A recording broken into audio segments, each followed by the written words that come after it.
Hey guys, welcome back to the channel. If you're interested in vocal technique, pick up my ebook called Becoming a Natural Singer, or if you want one-on-one help, book a lesson through my website or drop me an email, links in the description.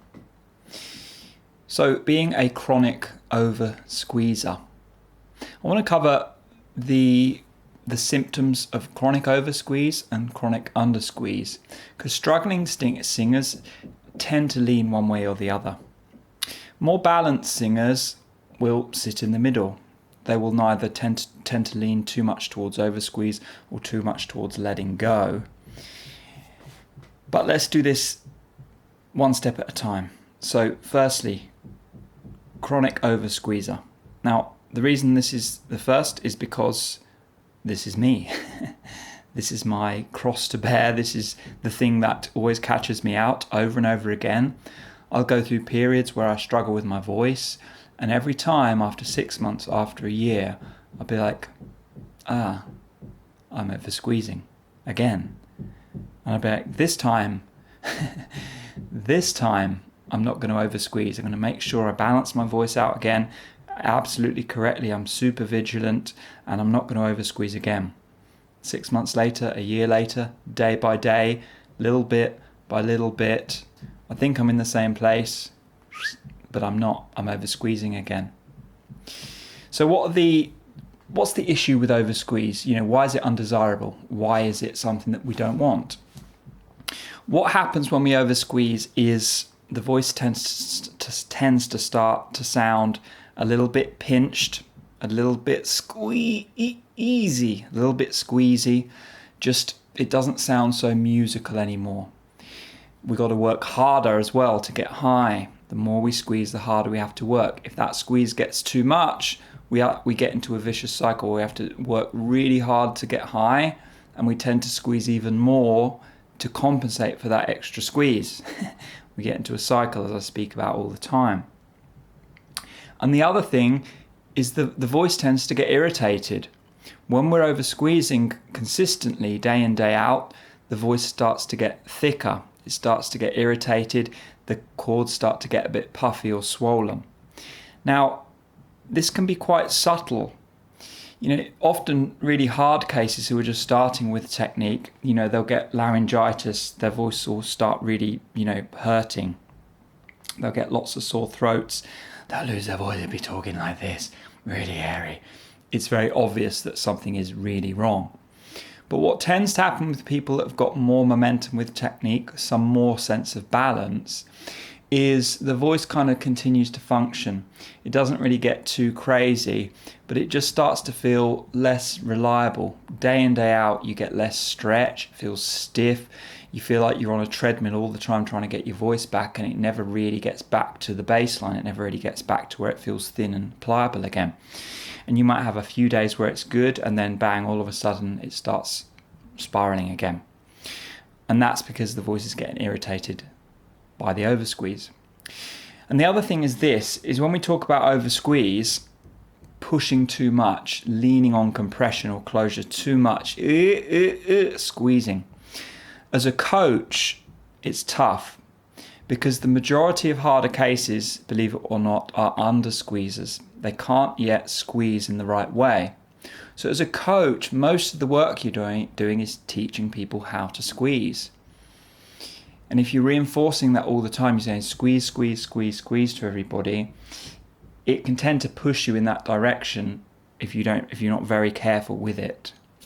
If you've already learned to squeeze, most of the time you need to moderate and control that squeeze so it's just enough. It's just enough so that if you've got a full tone, the voice is not getting irritated.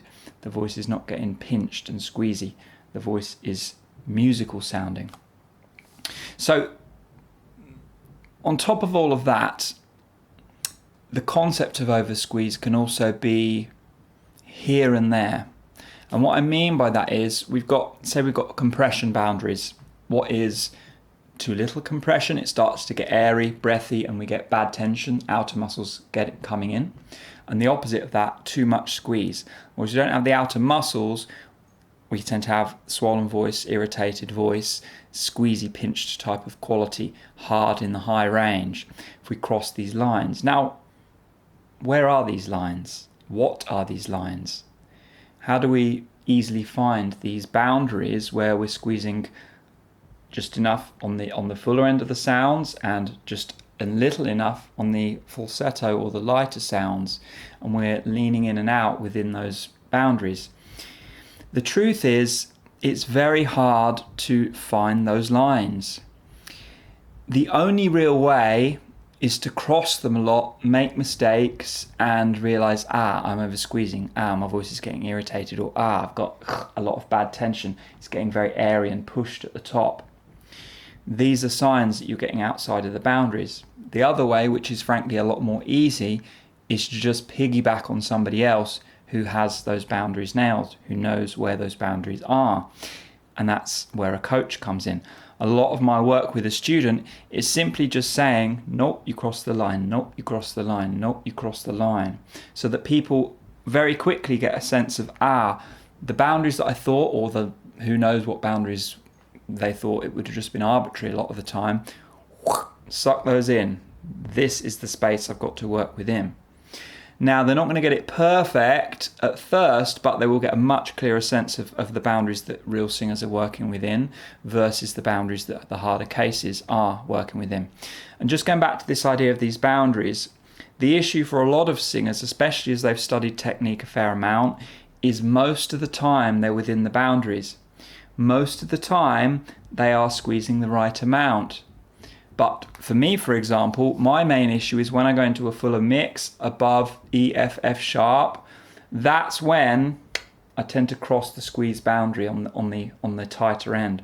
I tend to want to over squeeze on the originals just to put a little bit too much pressure on my mix, and I cross the line. And then as I come back to something else in the song, I'll be back in the boundaries.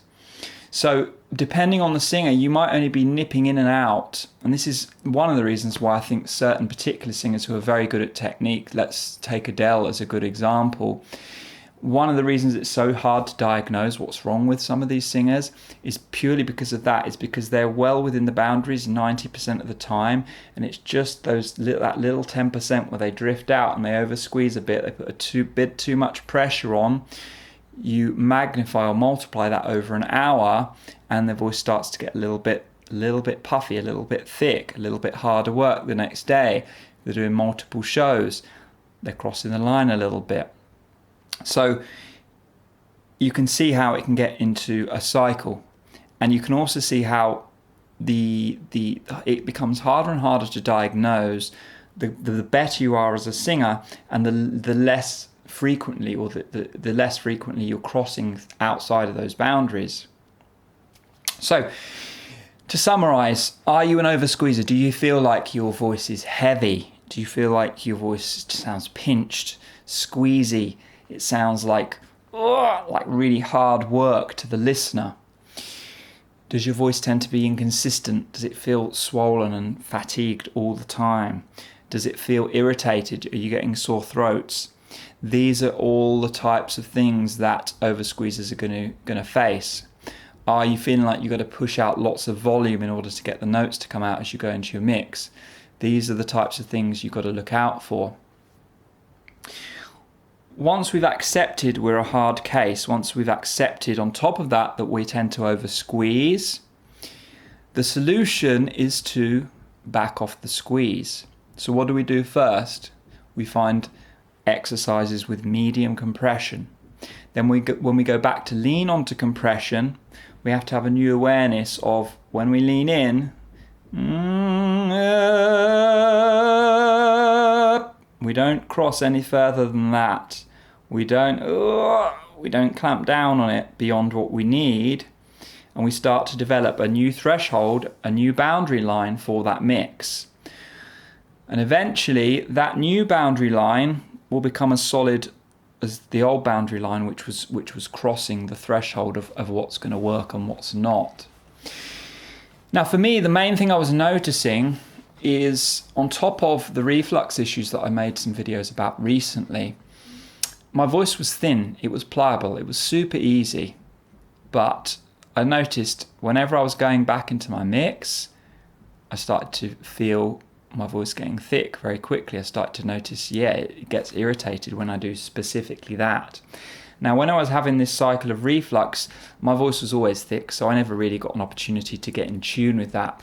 But now my voice is thin much more of the time. I can get a sense of what part of my singing is irritating my voice, what part of my singing is making my folds get a little bit thick, a little bit off sync, a little bit out of kilter. And from there, I just backed off the squeeze. And what I found is you kind of have to be quite gentle with the voice. There is a little space between falsetto and mix. And I try and explain this. I had a student last week, many students are like this. We do light work and very often they're like, yeah, but it's falsetto, who cares? And it's like, okay, I get it, but when you realize how close mix is to that sound, you won't think about it in those terms anymore. Because even in chest, if I talk to you gently here, if I go E, this is what you would call falsetto if I was up higher in head as well. It's very gently compressed, very gentle. Now, if I come back to here, what's the difference? Yeah, think about the sensation in the throat. Make these two sounds. Go, hey, this is very gentle. Now move in and come back more here to a more compressed, connected sound. You'll notice the sensation in the throat varies only a very small amount.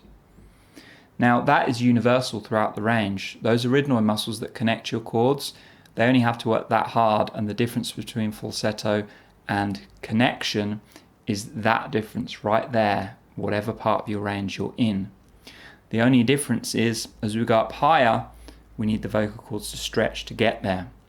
So we're trying to manage that increased muscle engagement on the stretch whilst having very gentle, subtle, finessed adjustments with the closure.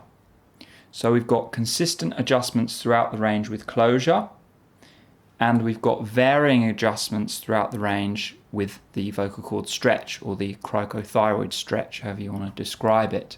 And that's really where the challenge of singing really becomes more pronounced. It's kind of easy in chest because both muscle groups are kind of loose.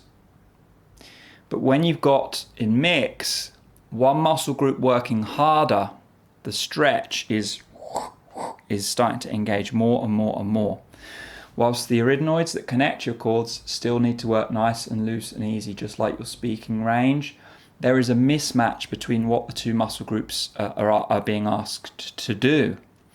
Now, at first, when we learn this, they don't want to do different things. And what I mean by that is, when we grip for the stretch, we end up gripping on the closure.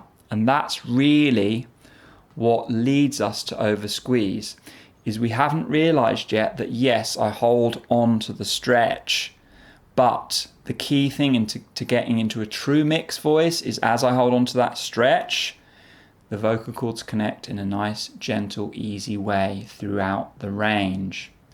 Mismatch of what the muscles are doing leads to the ability to get into a true mix. If the muscles follow each other, if you're going up, squeezing on pitch, and the connection muscles are grabbing hold as well, that's when you're in trouble. And that's what leads to chronic oversqueeze, and that's what leads to a voice that's hard work, heavy, and is just not going to work. A voice that crosses the boundary, crosses the squeeze boundary. And if it goes too far, you're going to start really feeling it. Your voice will get very irritated very quickly. But even if you're just crossing a little bit, there are consequences. People will be less wanting to listen to you. They'll just be like, yeah, he's good, but I'm not keen on it. For whatever reason, they can't explain why.